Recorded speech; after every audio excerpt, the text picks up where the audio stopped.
السلام عليكم ورحمة الله تعالى وبركاته. الحمد لله رب العالمين، والصلاة والسلام على سيدنا محمد وعلى آله وصحبه أجمعين.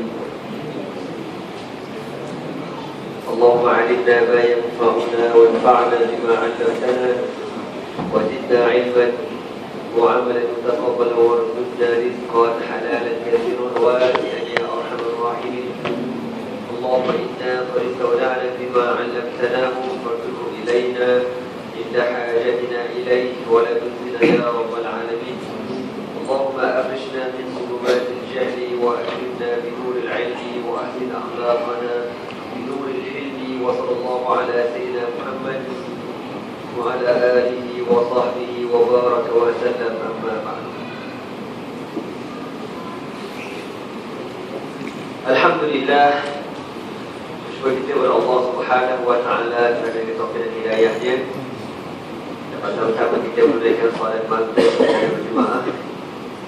InsyaAllah kita akan sambung kembali kuliah kita. Sebelum itu kita mulakan dahulu dengan bacaan Al-Asma'ul Husna untuk kita mendapat keberkatan daripada nama-nama Allah Subhanahu wa taala, insyaallah.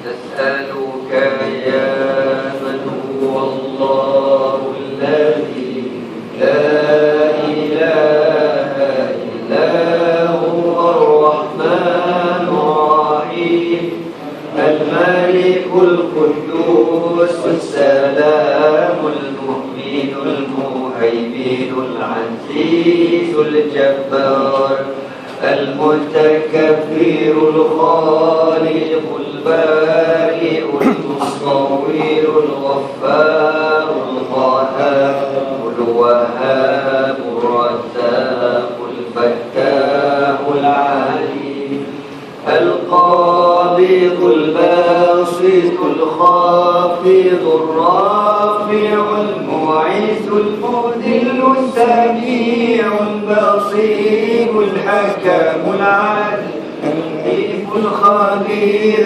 الحليم العظيم الغفور الشكور العلي الكبير الحفيظ المقيم الحسيب الجليل الكريم الرقيب المجيب الواسع الحكيم الودود المجيد الباعث الشهيد الحق الوكيل القوي المتين الولي الحميد المحصي المبدع المعيد المحيي المميت الحي القيوم الواجد الماجد الواحد الأحد الصمد القادر المقتدر المقدم المؤخر الأول الآخر الظاهر الباطن الوالي المتعالي البر التواب المنتقم العفو الرؤوف المالك الملك الجلال والإكرام المقسط الجامع الغني المحيي المالك الضال الدافع النور الهادي البديع الباقي الوارث رشيد الصبور الذي ليس كمثله شيء وهو السميع البصير. اللهم صل أفضل الصلاة على أسعد المخلوقات كسيدنا محمد وعلى آله وصحبه وسلم عدد معلوماتك ومداد كلماتك كلما ذكرك ذاكرون وغفل عن ذكرك الغافلون.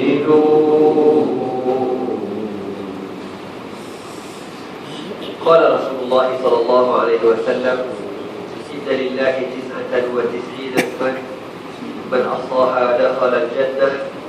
Kata Rasulullah sallallahu alaihi wasallam, sesungguhnya bagi Allah Subhanahu wa taala itu ada 99 nama. Man ahsaha dakhala al-jannah. Barang siapa yang bilangnya dimasukkan ke dalam syurga Allah Subhanahu wa taala, insya-Allah. Amin.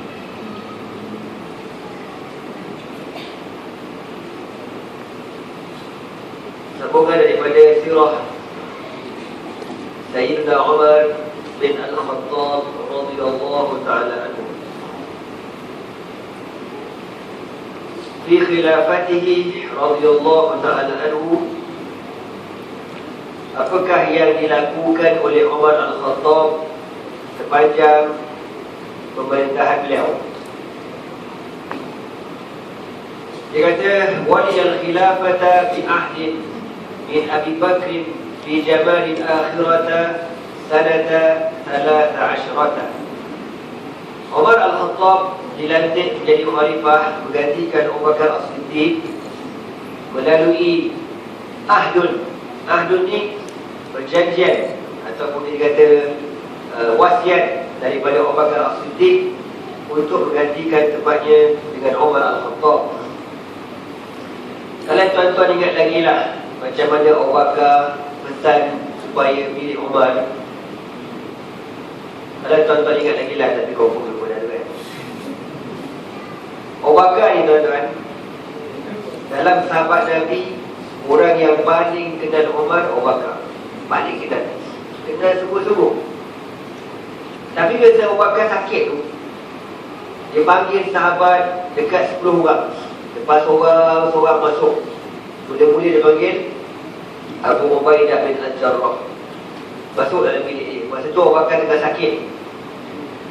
Dia kata, aku nak cari pengganti, dan bagi pendapat aku nak ganti tempat aku ni dengan Umar. Apa pendapat kau tentang Umar? Abu Ubaidah kata, Tuan silap tanya pun. Mana Abu Bakar, entah silap tanya. Entah lebih kenal pada siapa dia Umar Al-Khattab. Abu Bakar kata, wa'in, sekalipun aku lebih kenal daripada kau, aku nak tahu apa pendapat kau tentang Umar Al-Khattab. Abu Ubaidah pun puji Umar Al-Khattab. Okey, keluar. Panggil pula Uthman bin Affan radhiyallahu ta'ala anhu. Masuk. Apa pendapat kau wahai Uthman tentang Umar Al-Khattab? Uthman kata, Umar ini dalaman dia lebih bagus daripada luaran dia. Macam faham tak saya boleh? Dalaman dia lebih bagus daripada luaran.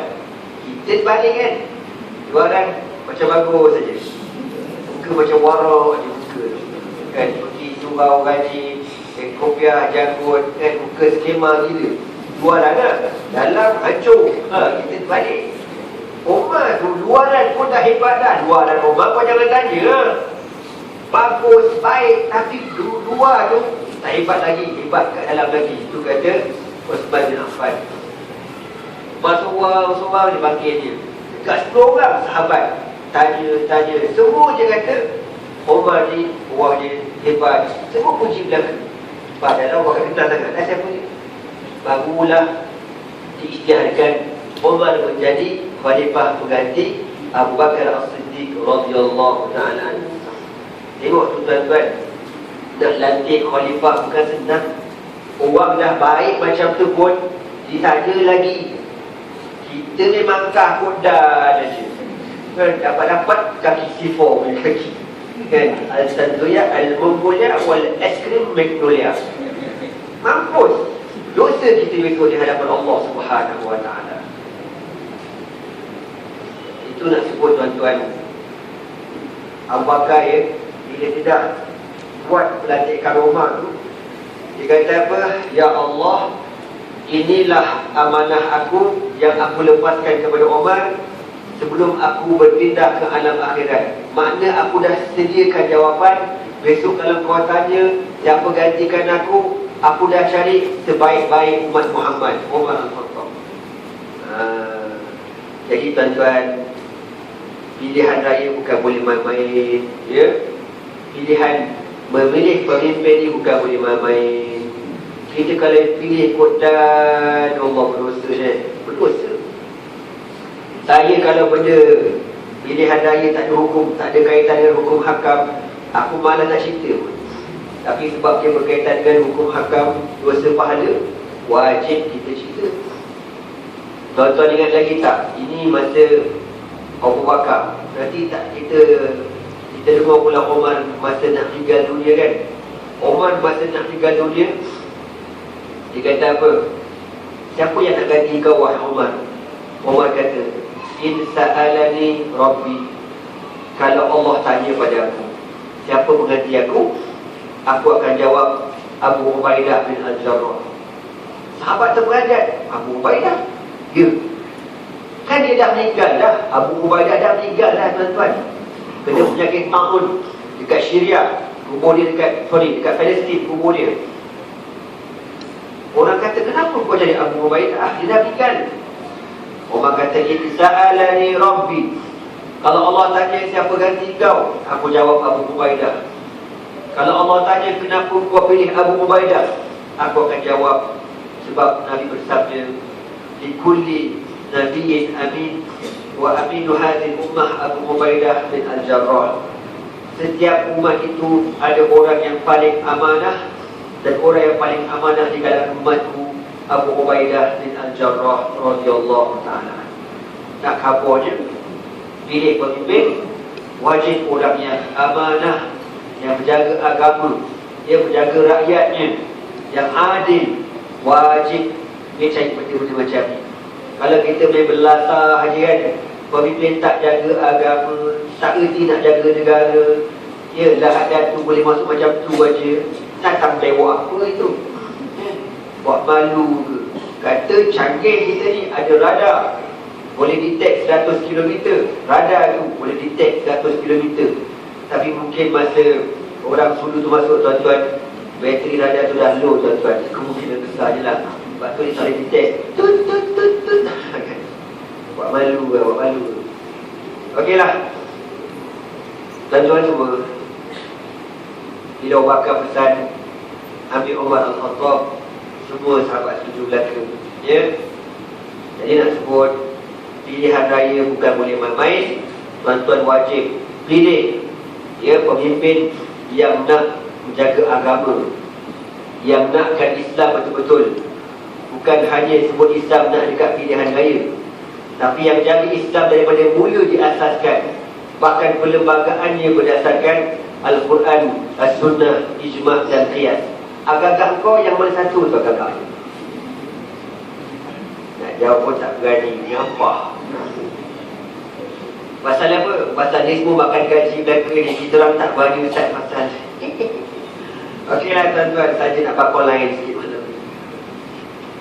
Istakhlafa Umar yawma tufiya Abu Bakr. Setelah dilantik Umar Al-Khattab menjadi khalifah, apa yang Umar buat? Tahun 13 Hijriah dia jadi khalifah. Tahun depan dia buat apa, tuan-tuan? Tengok apa yang dia buat. Tahun pertama 13, okey, ini nak menyesuaikan dengan rakyat dulu. Tahun depan dia buat apa? Fi sanati 14 futihat Dimashq ma baina sulhi wa udwatin wa Hims wa Ba'labak wal Basrah wa kilahuma udwatan. Pada tahun 14 Hijriah, Umar Al-Khattab menghantar bala tentera mujahidin untuk berjuang berjihad, membebaskan kota Damsyik Syria daripada tentera-tentera Rom. Tahun depan pergi perang, tuan-tuan. Begitu juga dibebaskan kota Homs yang berada di Syria. Kota Homs sekarang ini kota yang paling teruk dibom oleh Bashar al-Assad al-Bengong, tuan-tuan. Kita doakan supaya Allah Ta'ala menyegerakan kemenangan mujahid di Syria, insya-Allah. Amin. Tapi Damsyik pun dah dekat sangat dah. Dia cuba je, kalau ikut keiling Damsyik pun dah kena kepung dengan mujahidin. Cuba nak masuk tu payah, pasal dia banyak. Dia punya apa? Roblok dia tu. Roblok tu banyak. Ada 200 lebih roblok dalam kota Damsyik saja. Itu pada tahun 14 Hijriah. Wa fiha jama'a Umar an-nas ala salati tarawih. Dan pada tahun 14 Hijriah itulah berlakunya sejarah yang kita buat sampai hari ini. Umar Al-Khattab mula ajak orang ramai sembahyang tarawih secara berjemaah pada tahun 14 Hijriah. Sebelum daripada itu sembahyang tarawih semua seorang-seorang belaka, ya, seorang-seorang tidak berjemaah. Sebab tu puak-puak Syiah ni dia tak sembahyang tarawih, sebab dia kata tarawih itu ciptaan Umar Al-Khattab radhiyallahu ta'ala. Wa fi sanati 15 pada tahun 15 Hijriah futihat Al-Urdun, di muka negara Jordan, Qudwatan, dengan cara berperang. Dan pada tahun tersebut juga berlaku peperangan Yarmouk dan Qadisiyah, peperangan yang cukup terkenal, peperangan Qadisiyah, apabila tentera Islam mengalahkan tentera Parsi. Kalau tuan-tuan yang rajin buka YouTube, carilah filem Qadisiyah, type Qadasiah, Qadisiyah. Jumpalah filem tu, kau tengoklah. Rasa-rasa 2 jam filem tu, tuan-tuan. Sekarang canggih dah, ada terjemahan bahasa orang putih. Aku tak payah, aku dah tengok dah. Cerita tu bagus, ya. Tengok cerita Qadisiyah.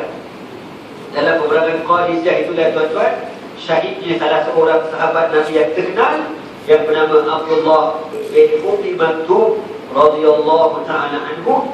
Sahabat Nabi yang buta mata dia, ya. Dia ni Abdullah bin Ummi Maktum ni tuan-tuan, dia nak berperang daripada zaman Nabi ada dekat Madinah lagi, perang Badar. Tapi dia buta kan. Dia berasa berdosa. Ya Allah, orang lain pergi pegang, aku tak pergi pegang, berdosanya aku, ya Allah. Dia rasa berdosa.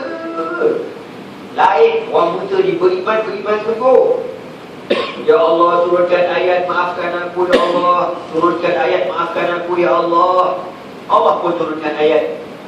La yastawi al-qa'iduna minal mu'minin ghairu ulil darari. Ya.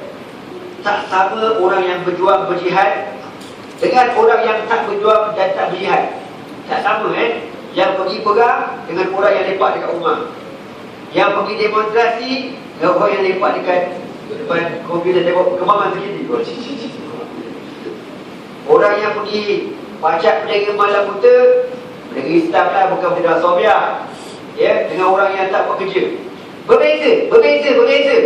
Dengan orang yang tak buat kerja, berbeza. Tetapi yang duduk saja ni ghairu ulil darar, yang tidak ada apa-apa sakit. Kalau dia sakit dan dia nak berjihad tapi tak boleh sebab dia sakit, orang ni pun dapat pahala juga, seakan-akan dia pergi berjihad. Tapi kenapa dia tak pergi jihad? Sebab dia sakit, dia buta dan sebagainya. Allah turunkan ayat memaafkan Abdullah bin Ummi Maktum radhiyallahu ta'ala anhu. Tapi tuan-tuan, dia tetap tak sedap hati. Orang lain boleh syahid, kenapa aku tak boleh syahid? Dia punya semangat tu melampaui orang celik. Sehinggalah di zaman pemerintahan Umar Al-Khattab, dia minta supaya dia dibawa sekali pergi perang di Qadisiyah. Sampai dekat Qadisiyah, dia sepatutnya bahagian persiapan makanan, kita kata, bahagian tolonglah apa-apa buat. Dia buta kan, tak ada sangat keperluan dia. Akhir bila orang semua dah bersiap sedia nak diperang, dia jumpa Umar, dia jumpa Sa'ad bin Abi Waqqas. Sa'ad bin Abi Waqqas masa tu ketua panglima perang. Dia kata, wahai Sa'ad, izinkan aku pergi perang. Sa'ad kata, apa Haji? Haji tak payah pergi lagi. Haji kan buta. Kalau Haji pegang pedang Haji belasah, ada kata jemaah kita syik. Aduh, memang senang ni. Kita satu cawangan ni. Apa tak belasah aku ni? Kan belasah pula kerja, pula tu imam. Aduh, si imam dah pula. Tak boleh, bahaya.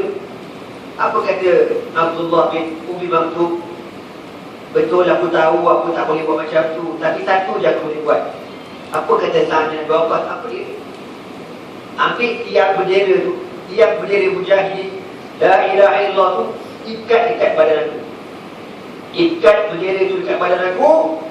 Lepas tu kau kata mana arah orang berjihad?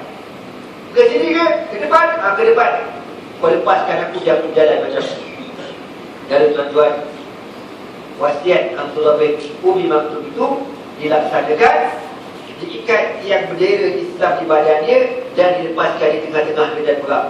Kau bayang orang buta kesian dibawa bendera, datang tentera pasir, kepala sakit kan, jalan lagi, akhir beliau gugur syahid radhiyallahu ta'ala. Apa tengok orang buta punya berani, yang penakut nak mampus kita. Tahu tak kenapa orang buta berani? Pasal dia tak nampak. Dia berani. Kita nampak. Dari macam baru ni lah, saya jemput ceramah oleh Persatuan Orang Buta Kuala Lumpur. Kau jangan main-main, insaf aku. Ada kata, macam mana abang boleh nampak pendapat nombor saya ni? Ustaz, kita orang biasa tengok ceramah Ustaz kat YouTube. Dengar Ustaz, sorry, bukan. Kita biasa dengar ceramah Ustaz kat YouTube, dia kata. Sudah aku cakap. Tapi Ana ingat yang jemput Ana tu mungkin AJK, orang-orang buta kan. Mestilah orang cerdik kan, takkan buta belaka. Okeylah, insyaAllah Ana datang. Ada alamat, boleh SMS alamat. Okey Ustaz, nanti kita nak hantar alamat. Dia pun hantar alamat. Sempurnalah alamat tu. Aku pergi cari lupa.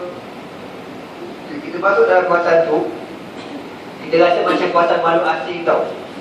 Pasal semua buta belaka. Anak duduk lagi dia senyap kawan Anak. Nanti abang Zul tu dia kata dia nak keluar. Tengok orang buta belaka. Lepas tu ada dua orang buta saling pimpin tangan pegang. Dia macam cari orang tau. Tak yang pakai apa ni buta pun. Orang kata Ustaz, kalau budak yang rakam apa jamaah tu kan, anak kira dia lah. Ustaz, cuba tak kuala. Kuala. Dia angkat sibuk. Alamak. Dia angkat. Orang buta pergi macam tu. Angkat. Ya, saya. Alamak. Abang tu kita yang jemput saya. Saya. Dia pegang aku. Dia Ustaz ikut saya. Aku ikut orang buta. Saya canggih tu. Tadi saya nampak dah kereta masuk Ustaz. Tapi saya nak buka pintu kereta tu, takut kereta orang lain Ustaz. Aduh, tak faham lah aku. Macam mana kau nampak bagus. Kita kan kalau pergi tempat-tempat ceramah jemputan kan orang biasa kan salam. Assalamualaikum Ustaz. Itu aku rasa hati tuan-tuan. Aku masuk-masuk, tak ada orang salam dengan aku. Semua buat dia. Semua buat dia sombong. Dia buat yang sedianya. Aku pula salam dia orang. Dia buta dia dah nampak aku bodoh. Jadi cari aku jangan cari kursi penceramah kan. Aku carikan. Tak apalah. Tapi kita ada pengalaman. Seronoklah. Ceramah. Cakaplah. Tuan-tuan dekat sini dapat tak bantuan PR satu Malaysia break. Sekali abang tu kata apa? Bukan semua tu. Betul. Rasuah. Kau jangan main-main. Orang buta berani bang. Serius aku cakap. Ceramah yang bagus orang buta ni. Diorang bagi perhatian tau. Kau dengar. Dia dengar. Memang dia bagi perhatian. Tahu-tahu sejam. Aku mula nak ceramah kata macam mana aku nak ceramah orang buta ni. Paling lama dah kuasa 20 minit je kuasa. Kan pasal kita nak tengok respon macam mana kan. Tapi tengok dia bagi. Dia tengok sungguh. Sampailah habis ceramah. Seronoklah belaka. Pengurusi pun buat pengumuman. Tuan-tuan semua, jangan lupa ya malam ni jemput datang sembahyang hajat. Kita berdoa pada Allah supaya Allah menangkan Pakatan Rakyat dalam pilihan yang akan datang. Seperhajat aku, kau tahu. Biar betul. Dia cakap pakai mikrofon lagi kau. Kata Pak Aisyah. Aisyah macam aku. Takkan dah habis dah. Dia sambung lagi. Najib sudah silap. Dia silap kau bukan. Dia ceramah kan aku ceramah ni. Najib sudah silap. Pasal semua sangat cakap Mahathir. Isu dah ada tu. Sepatutnya 4 hari dah selesai. Dah masuk berapa hari tak selesai. Kita ceramah lah pula pasal pengajian aku. Tengok. Tengok. Orang buta nampak kebenaran. Hati dia Allah Ta'ala buka. Nak dengar ceramah, bersungguh cari ustaz untuk ceramah. Tapi kadang-kadang kita ni tuan-tuan pelik, mata celik, hati buta. Ada orang macam tu. Bapak ni berlaku satu kejadian di sebuah surau di Shah Alam. Saya tak nak sebut section berapa atas sebab-sebab keselamatan. Tapi surau ni dah lama dah aku belajar. Ya, surau yang paling lama saya belajar di Shah Alam. Tak payah sebutlah. Belajar kan. Sekali mikrofon ni ada gangguan betul. Hai mikrofon tak pernah aku belajar surau tu ada gangguan mikrofon. Kita pun berhenti sekejap. Hilang. Ngajar lagi. Apa mikrofon tu? Yalah, wallahu a'lam bishawab. Habis ngajar, imam buat Ustaz. Ustaz tahu tak kenapa mikrofon tadi bunyi? Mana tahu aku kata kan? Bukan aku beli mikrofon tu. Dia kata Ustaz, jadi masa mikrofon tu kan 2 kali bunyi. Saya pun turun ke bawah, sebab tu dekat. Dia kata pasal biasa budak-budak cabut pula bawah tu. Kalau budak-budak cabut pula bawah tu, kenapa mikrofon belatih ni? Sekali pergi kat bawah, nampak ada orang muda tu. Ada orang muda ni, kata, siapa pergi kat bawah tu? Orang muda tu kata, tahu, ada pakcik tu cabut. Aku pun pergi tengok. Tengok, rupa-rupanya bekas KJK surau pada hari surau. Ustaz tu pun tanyalah, imam tanya, Haji kenapa Haji cabut speaker tu? Dia kata apa? Suruh Ustaz tu berhenti, tak habis-habis beramu. Orang semai isyak lagi, dia kata. Cakap dekat AJK jangan panggil dah Ustaz ni tak ngacau. Nak kabur. Padahal masa tu dah habis dah kuliah aku. Dia pun datang minit-minit tambahan kau tahu. Tapi punya penyangat je manusia. Dia marah lah pasal orang ambil belajar atas tu. Dia tak suka ada kuliah. Nak kabur. Mata celik, hati buta. Maka tengok je. Ada pesen macam tu. Ngacau. Ya. Itulah tuan-tuan, kalau surau ni diserahkan kepada yang bukan ahlinya, kau tunggulah saat kehancurannya. Dah bersurat aku belum? Ayat Sabtu ni, macam clear. Sukalah korang. Ya, nak nasihat. Saya nasihatkan kerana Allah. Ya, nak lantik AJK surau, AJK masjid, baca ayat Allah yang berbunyi, Innama ya'muru masajid Allah man amana billahi wal yawmil akhir wa aqama as-salah wa ata az-zakah wa lam yakhsha illa Allah fa asa ulaika an yakunu minal muhtadin. Surah Taubah ayat 1 lupa surah tu. Allah kata, sesungguhnya orang yang mengimarahkan rumah-rumah Allah, sesungguhnya orang-orang yang menghidupkan rumah Allah, bahasa mudahnya orang yang paling layak jadi AJK masjid, AJK surau. Apa syaratnya? Yang pertama, man amana billah, mesti beriman pada Allah. Beriman betul-betul. Man amana billahi wal yawmil akhir, beriman dengan hari akhirat. Bila dia beriman dengan hari akhirat, dia jenis orang tak berani buat dosa. Bukan dia maksum, dia buat juga dosa, tapi dia buat dosa, dia bertaubat. Man amana billahi wal yawmil akhir wa aqama as-salah, orang tu mesti mendirikan sembahyang. Rajin nampak muka dia datang surau sembahyang berjemaah. Wa aqama as-salah, jangan kau ambil orang yang tak mana-mana surau tak pernah pergi, asyik lepak kedai mamak berengkung, yang tu kau suruh jadi AJK, kau berdosa besar besok nanti. Wa aqama as-salah wa ata az-zakah, menunaikan zakat. Dan syarat yang terakhir sekali, walam yakhsha illallah, mestilah orang tu hanya takut kepada Allah, baru layak jadi AJK.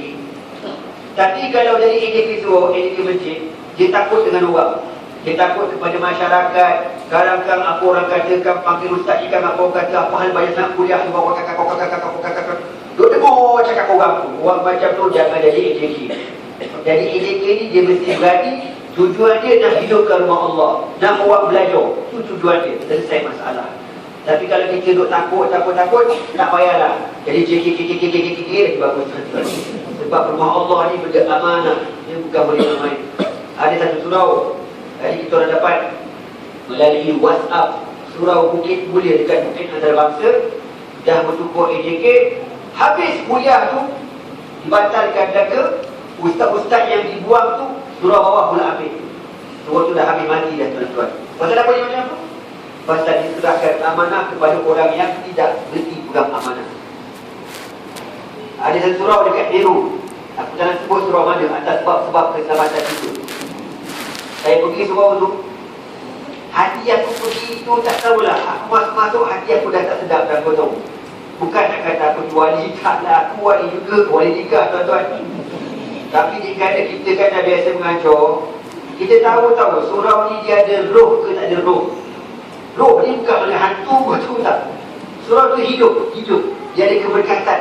Keberkatan surau ni kat mana tuan-tuan? Dekat tuan-tuan lah. Jemaah yang hadir, jemaah ramai. Itu yang surau tu hidup. Batu-batunya hidup. Ada roh.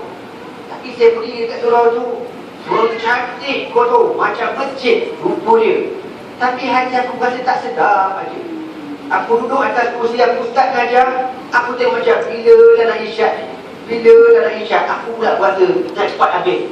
Biasa dia tengok macam, tuan-tuan, bila dah ustaz tak berhenti. Kita balik pula hari ni, aku pula tengok. Kejap-kejap tengok macam, aku jadi tak sedap. Kenapa jadi macam tu? Habis ceramah, saya pun disuruh jadi imam. Habis tu, yang jemput saya kata, dia kata, Ustaz, tadi masa Ustaz jadi imam tu ada orang tak setuju tu. Siapa tak setuju? Ada wakil perkasa dekat sini. Oh, ada perkasa. Lepas tu apa salah? Ustaz suruh jadi imam, Ustaz jadi imam. Yang imam tu anak murid aku bodoh ni. Anak murid saya belajar kat sekolah saya. Kan? Lepas tu dia dah habis, jadi imam kat situ. Lepas tu yang panggil saya ni, satu pejabat dengan Najib. Tak sebut lah siapa. Tapi dia bahagian bahagian kuliah dia lah, biro dakwah. Nak tanya ke dia, surau ni berapa kali kuliah sebulan? Sebulan 4 kali Ustaz. 4 kali? Apa pasal? Nampak surau cantik, lawa.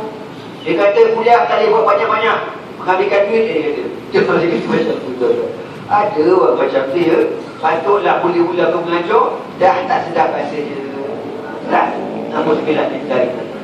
Jadi, apa salah aku masuk bab semua? Salah, perlu. Pasal orang buta tadi tu kan. Qadisiyah, Abdullah bin Umi Maktum. Dia nak kaburnya. Kadang-kadang manusia di mata celik, tapi hati buta. Dia berbeza dengan orang buta yang saya jumpa. Mata buta, tapi hati celik. Hati itu nakkan petunjuk Allah Subhanahu Wa Taala. Sebab tu tuan-tuan saya pesan sekali lagi, wajib nak pilih AJK Surau orang yang takut kepada Allah, yang amanah dengan agama. Kalau tuan-tuan pilih kundan kali, tuan-tuan akan jawab di hadapan Allah Subhanahu Wa Taala. Dosa besar kita. Jadi tuan-tuan, pada tahun 14 Hijriah, pada tahun 15 Hijriah, Sayyidina Umar Al-Khattab menghantar para mujahidin berjihad di Qadisiyah, dan disitulah syahidnya Abdullah bin Umi Maktum, seorang sahabat Nabi yang buta radhiyallahu ta'ala. Pada tahun 16 Hijriah, Futihat Al-Ahwaz, ditawan kota Al-Ahwaz. Al-Ahwaz satu wilayah dalam wilayah Iran. Ahwaz ni hujung sekali, mungkin bersepadan dengan Bahrain. Iran ni kita cerita dulu. Dahulu Iran ni tuan-tuan, zaman Parsi, zaman sembah api. Tidak ada petunjuk Allah Subhanahu Wa Taala. Bila mujahidin, para sahabat masuk, semuanya beriman belaka, dan mereka berfahaman ahlu sunnah wal jamaah. Lepas tu hari berganti hari, beredar zaman bertahun-tahun. Masuklah benda-benda yang pelik-pelik, akidah yang pelik-pelik. Sehinggalah ada seorang yang bernama Safawi inilah orang yang menghidupkan fahaman Syiah di Iran. Dia ada kuasa, dia paksa orang masuk geng-geng dia, sikit sampai habis dia dah jadi Syiah belaka. Asal Syiah tu ahlu sunnah wal jamaah. Sebab itu yang masih kekal dalam mazhab Ahlussunnah wal Jamaah di Iran hanyalah satu wilayah saja, wilayah Ahwaz. Ya, kena tonton cek dekat internet, boleh tengok wilayah Al-Ahwaz. Wilayah Ahwaz ini wilayah milik Ahlussunnah wal Jamaah, dan orang-orang di Al-Ahwaz biasa sangat ditangkap dan dibunuh oleh pemerintah Syiah di Iran pada hari ini. Dan pada tahun 16 Hijriah juga lah, buat kali pertamanya berlakunya sembahyang Jumaat di Iraq, kali pertama dalam sejarah. Subasara Umar, kemudian Umar Al-Khattab meneruskan perjalanan Fafataha Baitul Maqdis, dan beliau membuka Baitul Maqdis di Palestin pada tahun 16 Hijriah. Wa khataba bil Jami'ah khutbatuhu al-masyhurah, dan beliau berkhutbah di sana. Kita pun tahu sangat cerita pasal Umar Al-Khattab merasmikan Masjid Al-Aqsa sebab diminta oleh ketua padri dekat Palestin. Zaman tu nama dia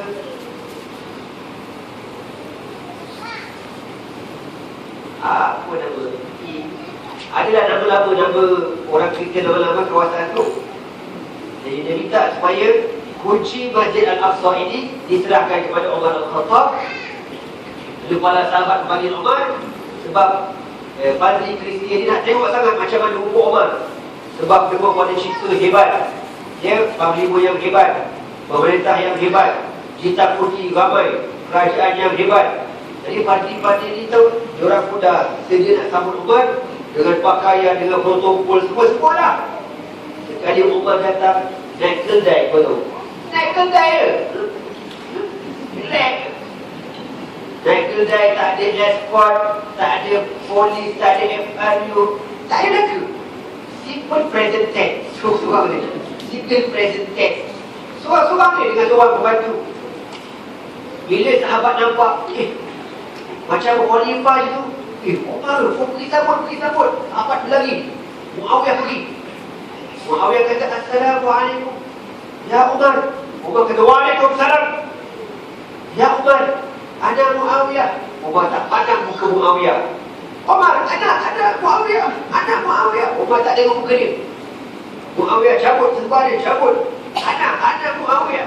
Umar tak tengok. Dia buka jubah dia. Masa dia pakai jubah 2-3 lapis. Selapis, 2 lapis. Dia buka belakang, dia sepuluh macam tu. Dah buka belakang, dia kata, ya Umar, ada Muawiyah. Apa kata Umar? Oh, Muawiyah. Umar kata, kau dah tak macam dulu dah, banyak ubah dah kau. Demo lo ni tak sebut dulu tu. Patut latih lah. Dulu masih kau hidup dengan Nabi SAW. Hidup kau susah, tapi sekarang kau dah pakai mewah-mewah. Aku tak marah, tapi kenapa cepat sangat korang berubah? Umar sedih tengok sahabat-sahabat ni pakai baju lawa-lawa. Lalu bila sampai dekat para sahabat kata, wahai Umar, kami terpaksa pakai smart-smart. Dia pakai protokol. Pasal masyarakat dekat sini semua macam tu belaka, pakai smart-smart, pakai tie, pakai coat, pakai kasut, pakai apa-apa lagi. Jadi kami terpaksa ikut suasana, keadaan, gaya hidup style dekat sini. Jadi kau mestilah, kau mesti smart lah kan, pasal orang nak kenal kau. Lalu Umar kata apa? Nahnu qawmun a'azzanallahu bil Islam. Kita ni Allah muliakan dengan sebab Islam.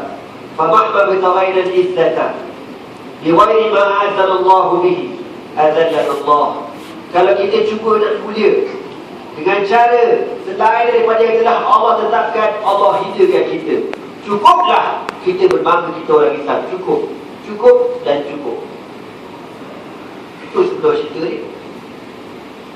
Bukan dengan jawatan, dengan pangkat, dengan hebat, dengan glamour, dengan semua tu langsung tidak ada nilai di sisi Allah Subhanahu Wa Taala.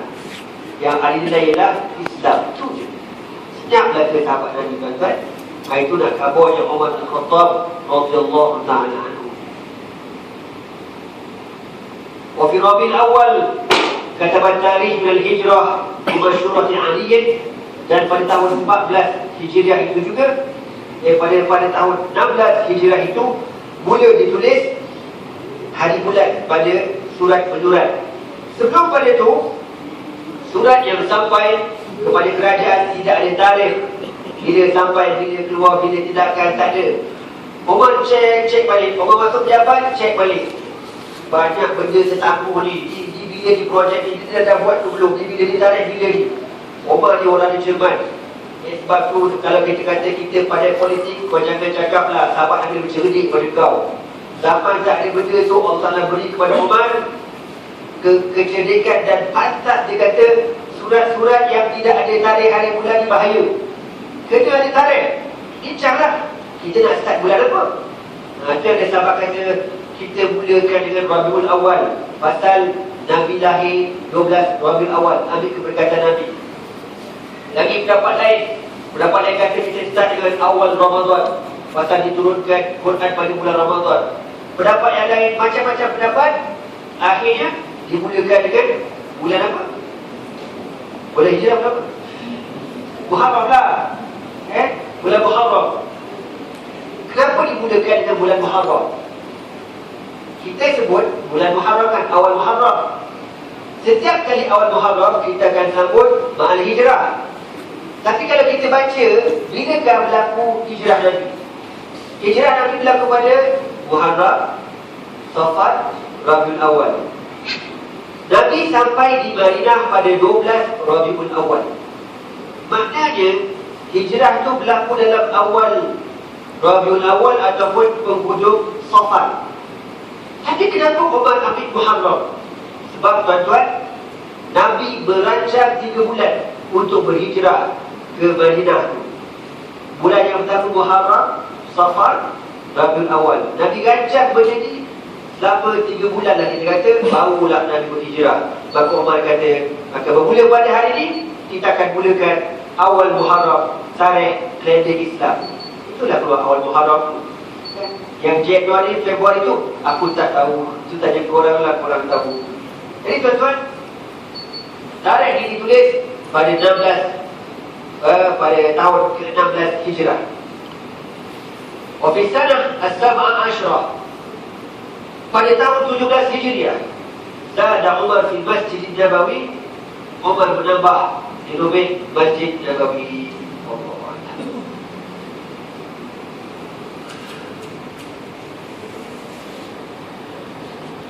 Pada tahun 17 Hijriah, Sayyidina Umar Al-Khattab menambah Masjid Nabawi sebab kurang makin ramai, perlu kepada renovation Masjid Nabawi, diluaskan lagi.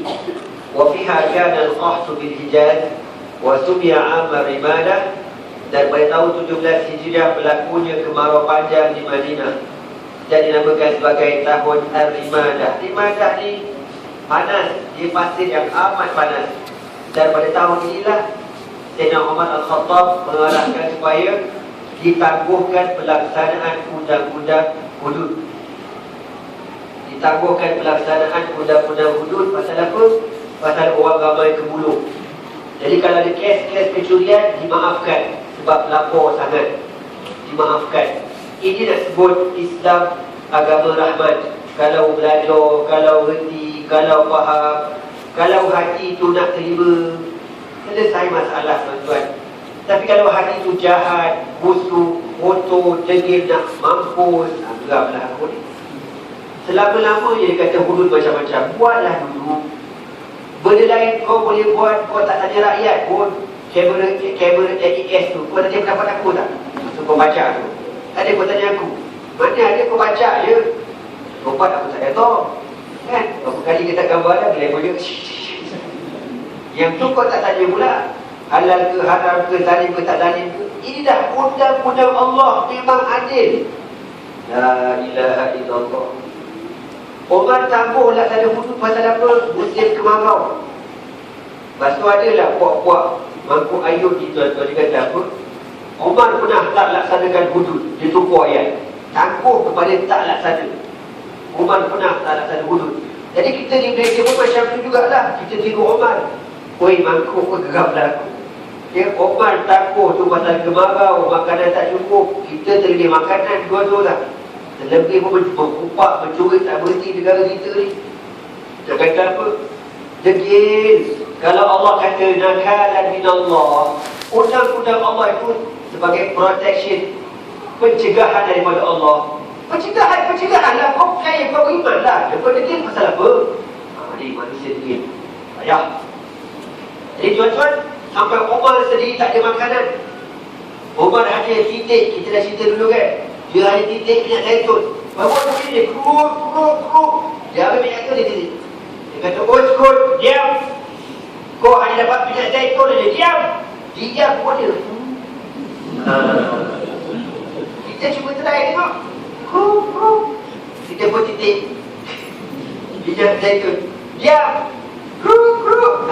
Kedai mamak lagi. Kita pula terus buat kedai mamak. Kita tabur di dalam. Oh, kita ni. Jadi hebatlah, ya. Kalaulah Allah Ta'ala beri kepada kita nikmat untuk kembali balik ke zaman diorang, kita nak tengok seronok je keberkatan. Walaupun Allah puji macam tu, tengoklah pemimpin macam mana tuan-tuan. Ini baru dipanggil rakyat diutamakan, pencapaian diutamakan rakyat. Pencapaian diutamakan rakyat didahulukan. Ini zaman Umar lah ni. Yang kita pencapaian tak ke mana, rakyat dikenakan dahulu. Apa-apa rakyat kena dulu. Ayolah, dah ada tu, rakyat kena dulu. Yang susah, kawan saya bawa balik daripada Sabah. Tuan-tuan tahu tak? Dekat KK, Kota Kinabalu, beras habis. Kan jauh. Lah ada tu dengan KK tu, jauh bang. Lebih 6 jam kalau naik kereta. Lebih. Habis beras kat KK, kau bayang kat dalam macam mana? Lagi dah cukup. Kan? Itulah. Bagi lagi IC, bagi lagi. Elok bagi. Kita tak sedar itu tentera Sulu. Kita dah ada tentera Myanmar. Tentera Nepal, tentera Bangla, lagi ramai. Tentera Eton jangan cakap Megang tentera Eton. Na'udzubillah lah kan, na'udzubillah. Tuan disebut pasal tak amanah, tidak apa ni, tak takutkan Allah, rasuah. Jadilah benda-benda macam ni. La haula wala quwwata illa billah. Jadi pada tahun kemarau panjang itu, Umar bin Al-Khattab menangguhkan pelaksanaan undang-undang hudud. Dan pada waktu itu Umar minta rakyat keluar ramai-ramai untuk sembahyang minta hujan. Dia panggil salat al-istisqa, salat minta hujan. Jadi masa dia doa tu, dipanggil Abdullah bin Abbas, Al-Abbas pakcik Nabi SAW yang masih hidup. Dia kata, ya Allah, dengan keberkatan Al-Abbas, kau turunkanlah hujan ya Allah. Lalu Allah Ta'ala turunkan hujan. Ini membuktikan boleh bertawasul. Tawasul ini perantara, tapi kita yakin yang memberikan kesan hanyalah Allah. Contoh kita kata, ya Allah, dengan keberkatan kemuliaan Rasulullah SAW, ya Allah, berikanlah kepada kami keberkatan hidup. Kita minta tu, kita sebut nama Nabi dulu. Kedudukan Nabi yang mulia, kedudukan Nabi yang macam-macam di sisi Allah. Ya Allah, berikanlah kepada kami, ya Allah, dengan izin kau sekian benda. Itu boleh. Kita ada masalah tawasul ni. Dan pada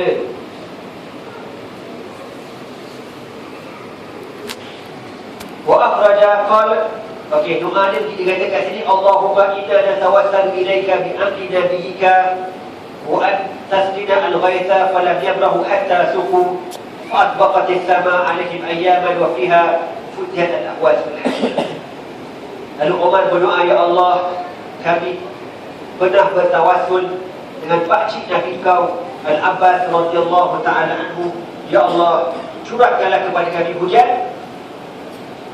Tak ada habis berdoa, turun hujan hatta suku, sehingga diturunkan hujan dan awan mendung di sekeliling Madinah Al-Munawwarah beberapa hari. Perkara ini tuan-tuan pernah berlaku di Kota Baru, Kelantan. Tak silap saya tahun lepas tu pernah jadi kemarau panjang, kemarau belaka negara kita. Lalu Tok Boni Aziz minta rakyat Kelantan puasa 3 hari. puasa 3 hari, sunat buat macam tu. Lepas tu keluar ramai-ramai dekat stadium Kota Baru. Tok Guru pun start sembahyang. Lepas sembahyang angkat tangan. Baru angkat tangan terus turun hujan, belum doa lagi. Ya, ini kelebihan Allah, ini kurniaan Allah kepada orang-orang yang alim. Sebab tu tuan-tuan, jangan kita buat buang hajar dengan orang ulama. Saya tak kata Tok Guru tu maksum, tuan-tuan, dia berdosa macam kita juga. Tapi kalau nak banding Qiyamul Lail kita, Qiyamul Lail dia dengan muka aku, muka korang ni, kau jangan terdengar dengan aku lah. Cap ayam kita, tuan-tuan. Ya, sebab orang yang jadi leader jemaah Islam ni, Qiyamul Lail wajib bagi dia, wajib. Sebut ni pernah bilang ke? Tok Guru Aziz, Tok Haji Ali, Dr. Harudin. Tiga-tiga ni DP jumpa Nabi Belaka dah. Cuba kau tanya Najib, dia pernah tak dengar? Mayudin, Syamuddin, cuba kau tanya. Rasa-rasa yang dia jumpa, apa kata style? Apa kata style? Yang tu mungkin. Bukan nak kata, tapi zahir manusia tu kita boleh tahu macam mana orang. Ya, jadi tuan-tuan, dengan izin Allah, Allah turunkan hujan dengan sebab keberkatan para alim ulama. Bukan Tok Guru seorang, dia beratus beribu lagi ulama-ulama di Kelantan. Yang kita sedia maklum, Kelantan ini negeri bodoh. Di tempat lahir para alim ulama yang amat ramai, masih hidup sampai sekarang. Ini kelebihan-kelebihan. Semua kita tahulah Kelantan ini hebat. Bab apa ni? Bab ilmu dan sebagainya. Kita di Selangor ni baru nak belajar. InsyaAllah kalau banyak kekuburan rezeki, mungkin 50 tahun lagi Selangor akan jadi macam Kelantan. Sebab pun dah nampak dah tanda-tanda itu, insyaAllah. Amin. Sebab surau hidup, masjid hidup, mahat-mahat dah banyak. Tak mustahil, tuan-tuan. InsyaAllah kalau Syah Alam tu hidup terus seronok. Tapi puak-puak Al-Makuk Ayun wal-Makuk Jamban ni, tuan-tuan, dia tak suka tengok surau hidup. Sebab tu dia lepas, dia rampas masjid, dia nak pula rampas surau. Kau tunggulah besok balik pada Allah Subhanahu wa ta'ala, waliyahzubillah. Jadi sebelum saya bertukar di Iqbal Haq, biarlah saya berhenti dulu, tuan-tuan. Aku liqawli hadza wa astaghfirullah li wa lakum. Wassalamualaikum warahmatullahi ta'ala wabarakatuh. Subhanakallah wa bihamdika, asyhadu an la ilaha illa anta, astaghfiruka wa atubu ilaik. Bismillahirrahmanirrahim. Wal 'asr, innal insana lafi khusr إلى الذين آمنوا وعملوا الصالحات وتواصوا بالحق وتواصوا بالصبر. اللهم إنك عفو كريم تحب العفو فاعف عنا يا كريم. والله سبحانه وتعالى أعلم بالصواب. تكبير. الله أكبر.